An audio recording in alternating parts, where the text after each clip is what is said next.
戏开始了。把那个小偷找出来，我们全都得完蛋！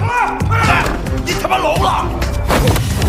Film dimulai di sebuah rumah jagal yang digunakan oleh sekelompok mafia untuk menyelundupkan obat-obatan terlarang di dalam perut babi.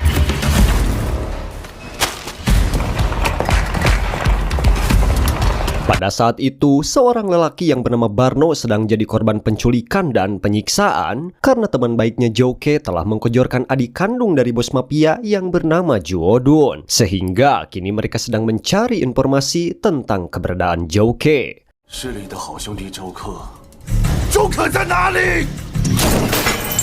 Barno mengatakan bahwa Joke akan datang seperti arwah gentayangan, muncul tanpa suara, dan akan menjadikan kalian sebagai mangsanya. Tiba-tiba lampu padam, dan sang lalakon kita kali ini muncul, ialah Joke si pemangsa. 把你们当场先清点一个个的杀死。怎么回事？你集中后头。操！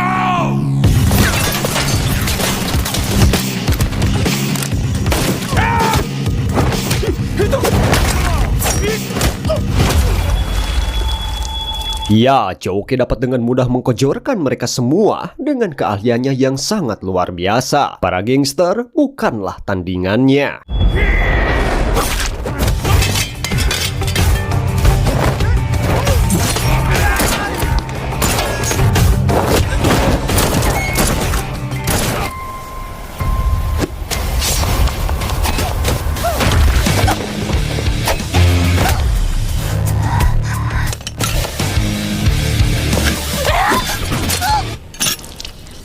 Setelah berhasil mengkojorkan sebagian mafia, Joke sampai di tempat di mana Barno disiksa. Setelah dibebaskan, mereka berdua bekerja sama, alhasil mereka mampu mengalahkan semua musuh di sana dan hanya menyisakan Juodun si bos mafia. Di situ, Juodun mengatakan percuma bisa berkelahi tapi tidak bisa menjaga anak dan istrinya. Joke yang marah tiba-tiba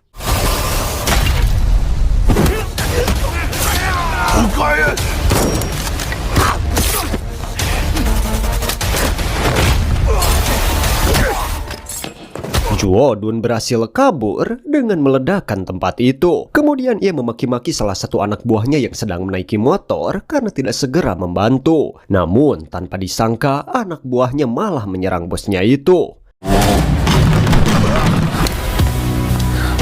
Tak lama kemudian, Joke yang selamat dari ledakan telah berada di sana. Kemudian orang itu pun mengatakan fakta pembunuhan sebenarnya bahwa adik Juodun dan juga anak istri Joke ialah yang membunuhnya dengan maksud untuk mengadu domba mereka berdua. Orang itu pun segera mengkojorkan Juodun juga mencoba membunuh Joke dengan motornya.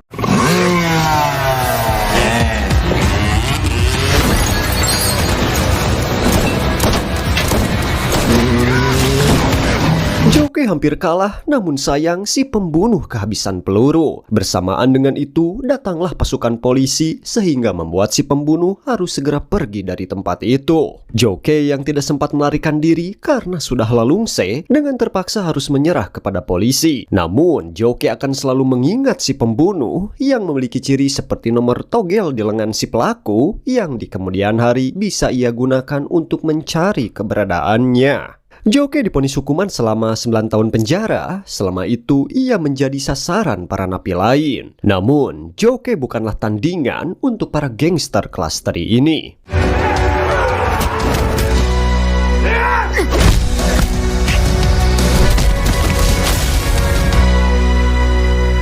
9 tahun berlalu, kini Joke sudah bebas dan terlihat ziarah ke makam sang istri. Di sisi lain, Barno sahabat Joke kini menjadi calon gubernur yang sedang melakukan kampanye di hadapan masyarakat. Saat itu, si pembunuh kembali beraksi dengan menggunakan sniper untuk mengheadshot kepala Barno. Namun, berkat seorang badut, Barno berhasil selamat dari bidikan sang pembunuh.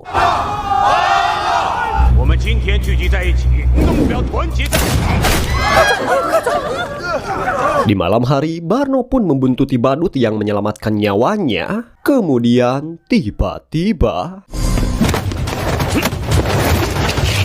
Ya, badut itu tak lain dan tak bukan adalah Joke yang merupakan sahabatnya. Joke pun diundang ke sebuah tempat makan. Di sana, Barno sangat menyayangkan kenapa sahabatnya ini tidak memberi kabar setelah keluar dari penjara. Kini Barno juga berutang nyawa kepada Joke, sehingga mengajaknya untuk bergabung menjadi salah satu pejabat dan akan diberikan jabatan yang istimewa. Namun, Joke yang ingin pensiun dari dunia hitam, ia tetap memilih menjadi seorang badut untuk mencari si pembunuh. Karena tawarannya ditolak, Barno hanya bisa memberikan kartu nama kepada Joke. Jika kelak membutuhkan bantuan, ia bisa datang.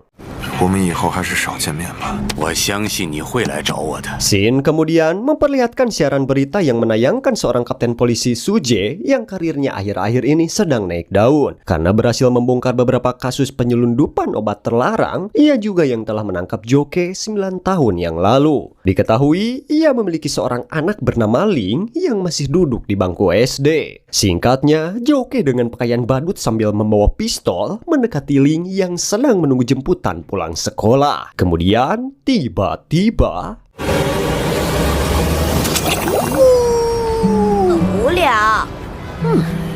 Ya, itu hanyalah pistol gelembung. Ternyata Joke sudah kenal dekat dengan Ling dan sudah lama menghiburnya. Bahkan Ling sudah bosan dengan pertunjukan si badut yang gitu-gitu saja. Oleh karena itu, si badut pun menunjukkan trik yang baru yang membuat Ling sangat terpukau.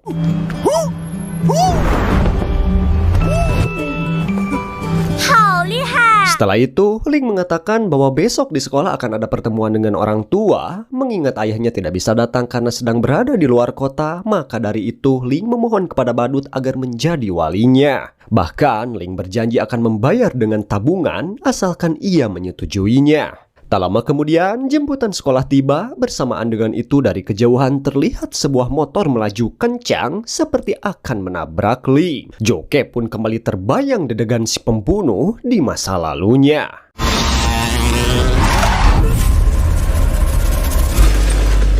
Joke berhasil menyelamatkan Ling, namun setelah diperiksa ternyata ia tidak memiliki tato angka di lengannya, sehingga dapat dipastikan ia bukanlah si pembunuh. Shin kemudian berpindah ke tempat si pembunuh dengan beberapa bawahannya yang sedang menyandra seorang pria yang mengetahui di mana keberadaan flashdisk yang berisi data-data rahasia bukti kejahatannya. Orang itu pun dipaksa untuk mengaku hingga perutnya kabuhulan.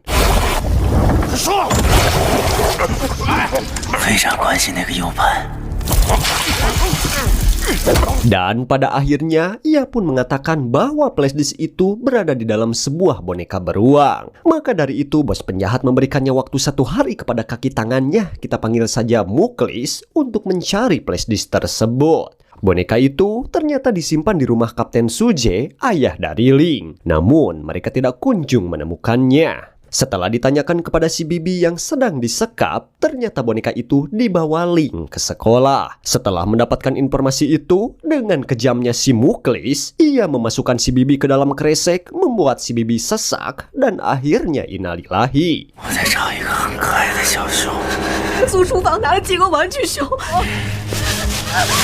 Anak buah si Muklis menemukan sebuah tablet yang menunjukkan GPS lokasi di mana Ling berada. Di sisi lain, Ling tampak kesal karena si badut yang diminta untuk menjadi walinya tidak kunjung datang, sehingga ia menjadi bahan ejekan oleh si gembul. Namun, tak lama kemudian, si badut datang dan membuat kejutan bagi Ling. Ia juga memberi hadiah kepada si gembul yang telah mengejek Ling. Seketika suasana di kelas menjadi sangat meriah dengan kedatangan si badut yang melakukan atraksi dan pertunjukan bersama Ling.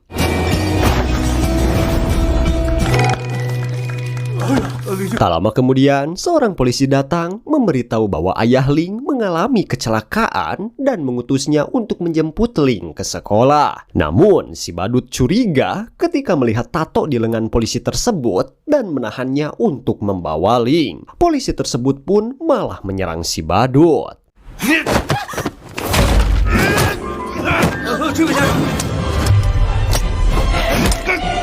Kemudian, 3 orang berpakaian polisi yang masuk ke dalam kelas juga berhasil ditangani oleh si badut karena mereka juga memiliki tato yang sama. Merasa situasinya sangat berbahaya, si badut membawa Ling secara paksa untuk kabur menggunakan taksi bersama dengan tas dan boneka beruangnya. Anak buah penjahat tidak akan membiarkan mereka pergi begitu saja, dan akhirnya si Muklis yang sedang dalam mobil langsung mengejar taksi si badut.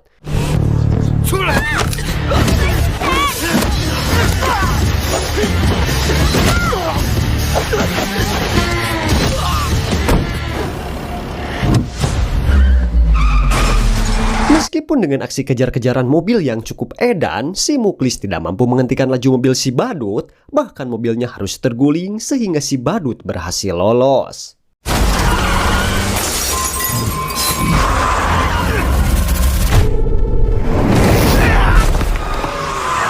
Kemudian, si badut memoling ke dalam pasar, di mana ia segera mengubah penampilannya, menghapus make up badutnya, dan kembali menjadi Joke. Salah satu dari penjahat mengenali Joke, namun sayangnya ia malah yang ditangkap dan diinterogasi oleh Joke. Orang itu mengatakan bahwa tato di lengannya adalah lambang organisasi, dan mereka diperintahkan oleh bos mereka untuk menculik Ling karena membawa suatu benda yang dicari oleh bos mereka. Sebelum interogasi selesai, banyak polisi datang ke lokasi, sehingga Joke memutuskan untuk segera melarikan diri dengan membawa Ling sebelum ketahuan.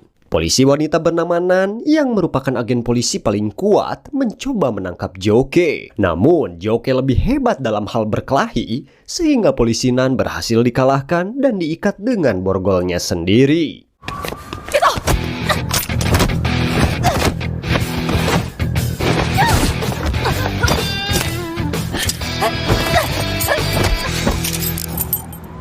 Di kantor polisi, mereka sedang mendiskusikan tentang badut yang menculik Ling. Mereka menyimpulkan bahwa badut itu sudah lama berada di depan gerbang sekolah dan berinteraksi dengan Ling. Kemungkinan ia pernah ditangkap oleh Kapten Suj, sehingga kali ini si badut sengaja menculik Ling untuk balas dendam. Polisi Nan juga mendapat informasi bahwa ada polisi gadungan yang masuk ke dalam kelas saat terjadi penculikan. Jadi, kemungkinan informasi juga bisa didapat dari sana. Kapten polisi Bedegul mengingatkan agar hal ini jangan sampai ketahuan oleh wartawan karena akan berpengaruh terhadap citra polisi. Kapten Sud saat ini sedang menjalankan tugas dengan Interpol dan tidak bisa dihubungi, sehingga memerintahkan polisi yang ada untuk segera menemukan si penculik. Di sisi lain, Ling sangat marah kepada Joke setelah melihat siaran berita tentang penculikannya. Namun dengan tenang, Joke meredakan amarah Ling dan mengatakan bahwa penjahat yang sebenarnya adalah polisi gadungan yang datang saat akan menjemput Ling di sekolah. Dia juga menyarankan Ling untuk tidak terlalu percaya pada berita atau omongan orang lain,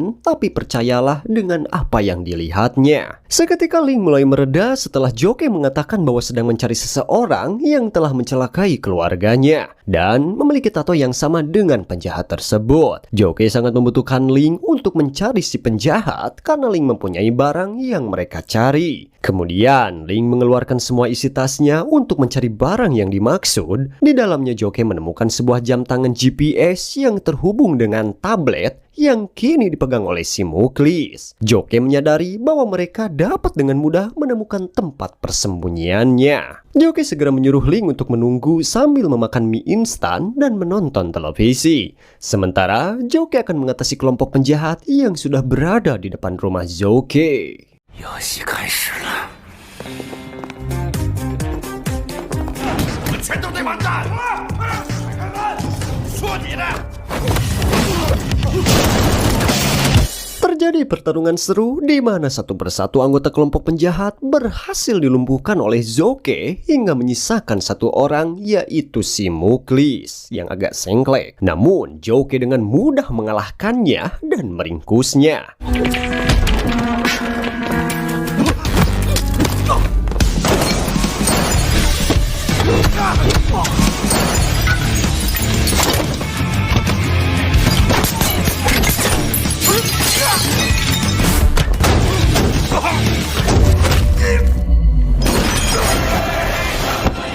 Si Muklis dipaksa untuk mengaku siapa bos yang memerintahkan mereka. Dengan alat aliran listrik tegangan tinggi, Joke memaksa si Muklis untuk mengakui bahwa bosnya bernama R dan memberikan semua informasi yang ia ketahui, termasuk keberadaan flashdisk, bukti kejahatan yang ada di dalam boneka beruang. Setelah mendapatkan cukup informasi, Joke membawa Ling pergi meninggalkan rumahnya untuk mencari tempat yang lebih aman dan menghindari hal yang tidak terduga lainnya. Tak lama kemudian, polisi yang dipimpin oleh Nan tiba di tempat kejadian, namun pertunjukan telah usai dan mereka hanya menemukan beberapa penjahat yang disekap di dalam kamar mandi. Joke membawa Ling ke tempat rahasianya, sebuah rumah tertutup yang jauh dari keramaian. Ling kemudian memberikan plester untuk luka Joke dan mengucapkan terima berterima kasih karena telah melindunginya. Sebagai ucapan terima kasih, Ling juga memberikan semua benda yang dimilikinya, termasuk boneka beruang yang berisi flash disk yang dicari oleh kelompok penjahat. Di sisi lain, si Muklis berhasil kembali dan melapor kepada bosnya tentang apa yang telah mereka alami. Namun, karena sudah gagal dalam menjalankan misinya, ia harus menerima sabetan dari tongkat golf yang mengenai kepalanya.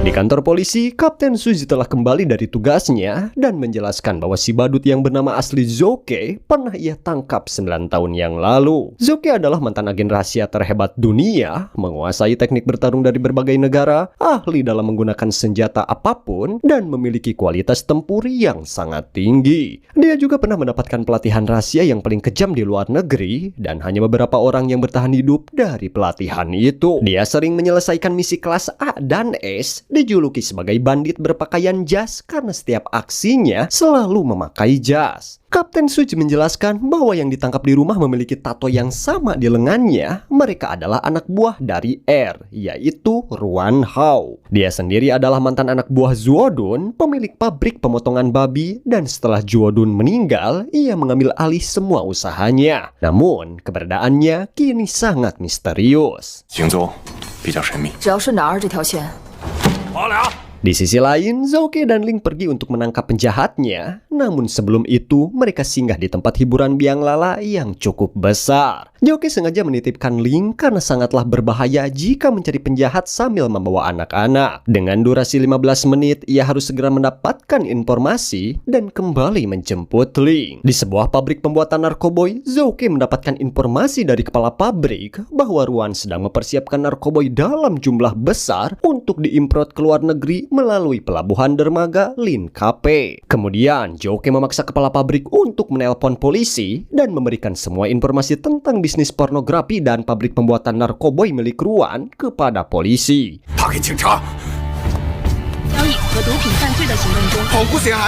Hal ini menyebabkan Ruan mengalami kerugian besar karena bisnisnya terbongkar. Meskipun hal tersebut sangat membantu polisi dalam mengurangi kasus kejahatan, polisi masih belum menemukan alasan mengapa Ruan dan Zouke sangat mengincar Ling. Anak buah Ruan pergi ke rumah Kapten Suji dan membunuh bibi pengasuh Ling.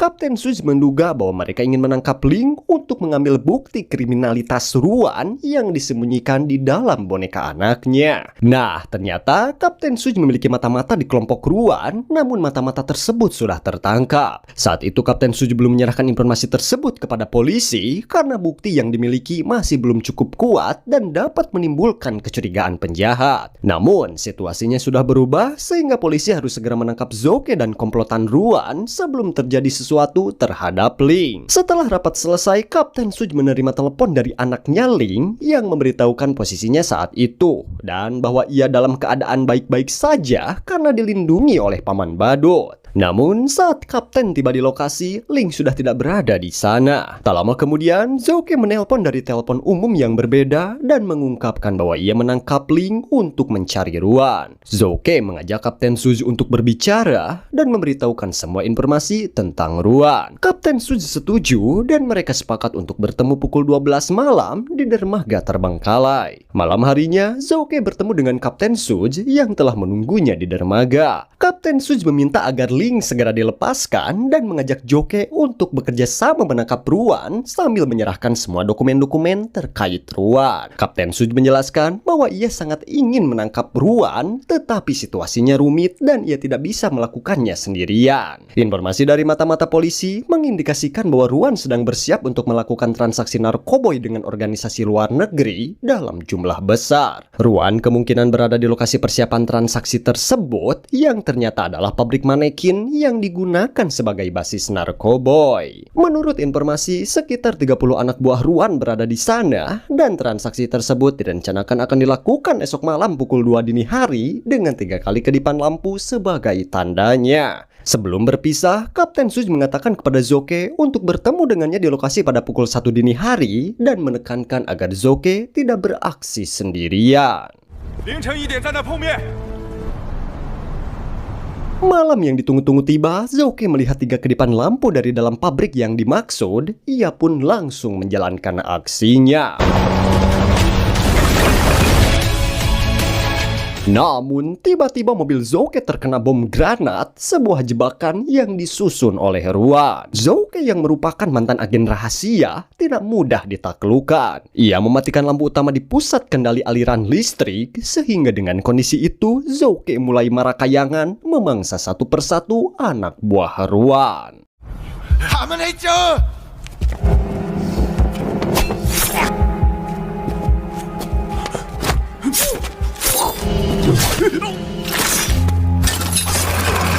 Zouke kemudian menggunakan bahan mudah terbakar untuk menciptakan ledakan, melukai sisa anak buah Ruan, dan membuat sensor kebakaran menjadi aktif.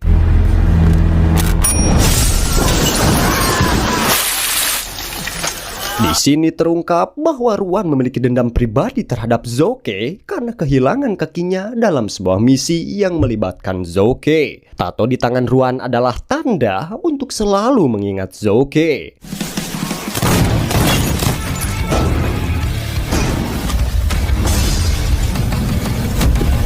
Pada akhirnya, Zouke berhasil mengalahkan Ruan, tetapi saat hendak membunuhnya sebagai balas dendam, Kapten Suzy tiba dan meminta Zouke menyerahkan Ruan untuk diadili. Zouke setuju dan menyerahkan Ruan kepada Kapten Suzy. Zouke juga berencana untuk menyerahkan Ling kepada ayahnya besok. Setelah kembali ke tempat persembunyiannya, Zouke memberitahu Ling bahwa penjahatnya sudah tertangkap. Ling mempercayai Zouke sebagai orang yang baik, tidak seperti yang diberitakan di televisi. Mereka berdua kemudian tertidur bersama, di mana Zouke bermimpi tentang kenangan bersama istrinya yang telah meninggal dan bayinya yang belum lahir. Keesokan harinya, Ling mengajak Zouke ke pesta kostum di pasar malam, di mana mereka berdua menikmati waktu bersama sebelum akhirnya berpisah. Pada akhirnya, Kapten Suzy tiba di lokasi untuk menjemput Ling. Ia berterima kasih kepada Zouke karena telah melindungi anaknya. Meskipun atasannya memerintahkan penangkapannya, Kapten Suzy berjanji akan berusaha agar Zouke bisa terbebas. Zouke juga menyerahkan flashdisk bukti kejahatan Ruan sambil menyarankan agar Kapten Suzy lebih meluangkan waktu bersama anaknya. Sebelum pulang, Ling meminta kepada badut Zouke agar kembali ke depan gerbang sekolah setiap hari untuk menghiburnya. Setelah itu, Zouke melihat orang yang mencurigakan berpakaian serba hitam dan mengenakan helm masuk ke dalam toilet. Setelah dikejar, ternyata ia adalah komplotan penjahat dari Ruan yang berusaha untuk membunuh Zouke.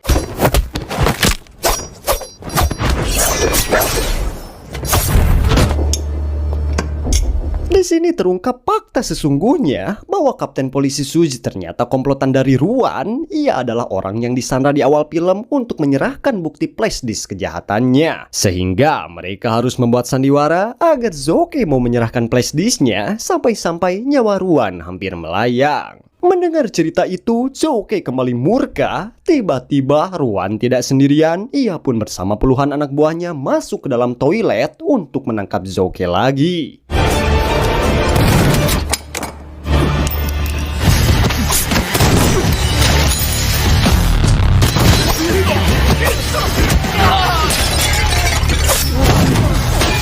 Namun, usaha mereka kembali gagal dan belum mampu mengalahkan Zouke, mantan agen rahasia internasional. Saat Ruan tinggal sendirian, terungkap fakta yang sangat menyakitkan bahwa dalang di balik semua ini adalah sahabatnya sendiri, yaitu si Barno. Ruan mengetahui alamat rumah Zouke dari Barno. Barno juga berpura-pura telah tertangkap oleh Jodun saat di awal film, sehingga Zouke bisa membantunya untuk menyingkirkan saingan bisnis narkoboynya. Barno juga yang telah memanggil polisi yang membuat Zouke tertangkap dengan tujuan menyingkirkan Zouke yang selalu menghalangi tujuannya. Koplok emang. Sungguh fakta yang sangat menyakitkan. Selama ini Zouke seperti badut yang ditipu mentah-mentah oleh sahabatnya. Ruan pun pada akhirnya mampu dikalahkan dan kojor dengan senjata yang digunakannya untuk menyerang Zouke. Setelah itu, Zouke segera berlari karena khawatir akan kondisi Ling yang berada bersama ayahnya. Di sisi lain, polisi Nan mencurigai Kapten Suzy karena diam-diam bertemu dengan Zouke dan meminta flashdisknya. Polisi Nan pun curiga bahwa Kapten Suj telah bersekongkol dengan penjahat karena sebelumnya ia menguping pembicaraannya dengan seseorang di telepon. Secara terpaksa, Kapten Suj mengatakan bahwa ia melakukan hal tersebut karena penjahat telah memasang bom pada tubuhnya. Jika tidak menuruti perintah mereka, ia akan mati. Tiba-tiba, sebuah mobil datang dan komplotan penjahat langsung menculik Kapten Suj beserta anaknya. Polisi Nan kemudian menemui Zoke yang hendak pergi ke tempat Barno. Polisi Nan mengajak Zoke untuk bekerja sama, namun Zoke lebih memilih untuk tetap sendiri. Tak lama kemudian, pasukan polisi datang mengepung Zoke, namun ia berhasil meloloskan diri dengan meledakkan salah satu mobil polisi dan menyandra polisi Nan dengan menggunakan mobil taksi.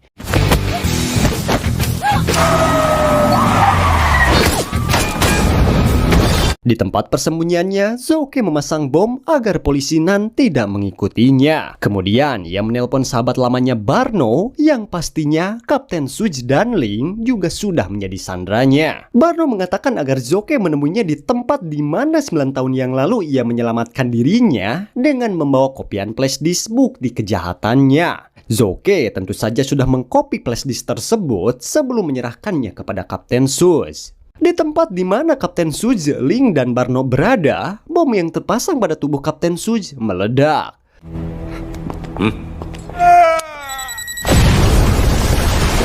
Sebelum Zoke pergi menemui Barno, ia mengunjungi makam istrinya. Di sana ia menemukan bahwa makam anaknya hanyalah palsu dan berisikan persenjataan lengkap. Ini mengungkap bahwa anaknya masih hidup dan Zoke sengaja menyamarkan kematiannya, kemudian menitipkan anaknya ke panti asuhan. Tak lama kemudian, Kapten Suj mengadopsi anaknya Ling. Dengan demikian terungkaplah alasan mengapa Zoke menjadi badut yang berada di depan sekolah Ling setiap hari, karena Ling adalah putrinya sendiri. Singkatnya, Zoke telah sampai di tempat yang dijanjikan. Dengan persenjataan yang lengkap, Zoke mampu mengkojorkan semua anak buah Barno tanpa tersisa.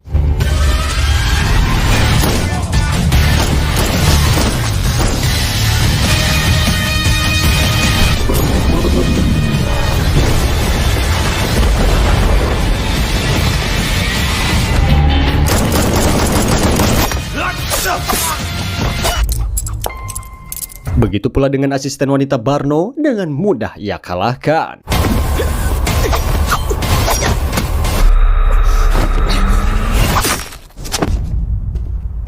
Setelah sampai di ruang Barno, Zoke memohon agar Ling dilepaskan karena ia tidak bersalah dan tidak tahu apa-apa. Namun, Barno menantang Zoke untuk duel 1 lawan 1, meskipun Zoke jelas memiliki keunggulan dalam kemampuan bertarung.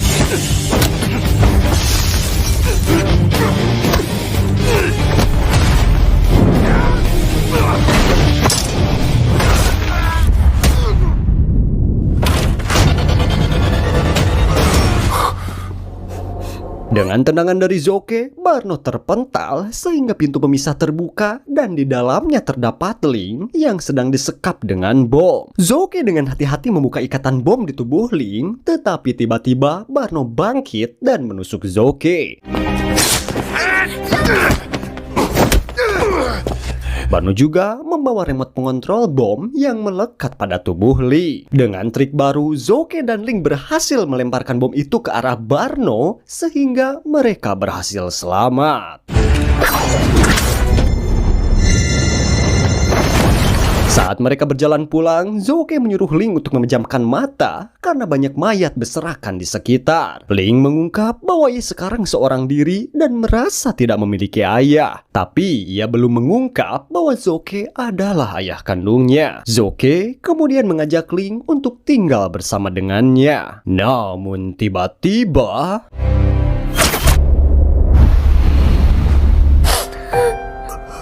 sebuah peluru mengenai Zoke dari belakang oleh seorang polisi. Saat Ling membuka matanya, ia melihat foto keluarga Zoke dan ternyata anak Zoke memiliki tanda lahir yang sama dengannya. Itulah saat pertama dan terakhir kalinya Zoke mendengar kata ayah terucap dari mulut Ling, anak kandungnya sendiri.